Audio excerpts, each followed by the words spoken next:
It's Monday afternoon. அன்னைக்கு லஞ்சுக்கு பார்த்தீங்கன்னா, பருப்பு சாப்பாடு, உருளைக்கிழங்கு ஃப்ரையும் தான் ரெடி பண்ணிட்டுருந்தேன். பருப்பு சாப்பாடு பார்த்தீங்கன்னா, ஒவ்வொருத்தவங்க ஒவ்வொரு மெத்தட்ல செய்வாங்க. ஆனா, இந்த மாதிரி மசாலா அரைச்சு பண்ணும்போது டேஸ்ட்டு சூப்பரா இருக்கும். வாசமுமே செம்மையா இருக்கும்.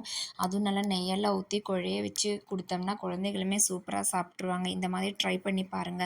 சிம்பிளான மெத்தட் தான். தேங்காய், ஜீரகம், சோம்பு, அதுக்கப்புறம் கொஞ்சம் பூண்டு, பெப்பர், வரமிளகா, மஞ்சத்தூள் இதெல்லாம் போட்டு அரைச்சிட்டு, நம்ம தாளிக்கிறதுக்கு கொஞ்சம் நெய்யும், எண்ணெயும் விட்டு கடுகு, சின்ன வெங்காயம், பச்சை மிளகாய், கருவேப்பிலை தாளிச்சுட்டு அப்படியே இந்த மசாலா ஊத்தி, கொஞ்சம் அந்த பச்சை வாசனை போனதுக்கப்புறம் நம்மளுக்கு எவ்வளோ தண்ணி தேவையோ அந்த அளவுக்கு ஊத்திட்டு, நம்ம அரிசி போட்டு வேக வச்சு எடுத்துட்டோம்னா செம்ம டேஸ்ட்டா இருக்கும். அப்படியே சைட் பை சைடு நம்ம பொட்டேட்டோ ஃப்ரையுமே ரெடி ஆயிட்டு இருந்துச்சு.